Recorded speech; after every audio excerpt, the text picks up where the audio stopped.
Hello, hello. My husband just caught a mouse in a live trap, and they're called Have a Heart live traps. And I recommend those. They sell those for little animals, medium and large, and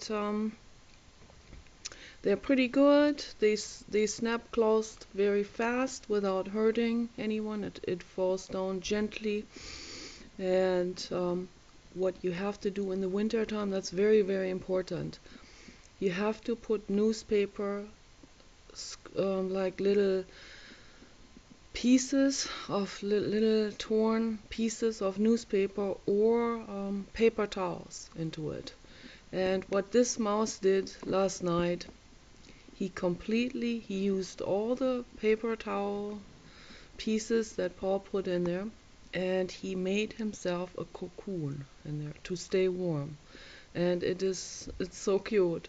So he's bringing him over to that little stream about a couple miles away from here, and there he has all kinds of caves and fallen leaves and stuff where he can hide and where he can make himself another cocoon. So I recommend that, and I also recommend for people to use neem oil and make neem cookies as a means of birth control for rats and mice. And that works very well. I have already tried it. It's just a lot of hassle to make that all the time. But I made like two of those oven forms full, and they ended up looking like biscottis, but they don't taste very good. They taste very bitter. But the animals ate it, and after that we didn't have much of an increase.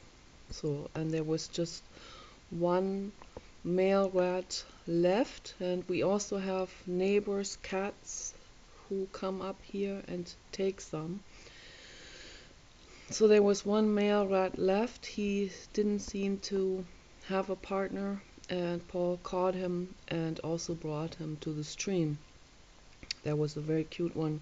He was also eating on the porch. It was so good, but unfortunately they gnaw their way into the house, and I call them indoor rock climbers because they're inside of the walls, and they can actually walk up on a rough surface straight up, like straight vertically up, and they do a lot of damage in the house, but they don't deserve to be killed, and particularly not, they do not deserve to suffer in any way. Okay, so that's why I recommend to people to absolutely never use glue traps, never use poison, because that gets into, eventually leaches into our groundwater, and sometimes pet animals eat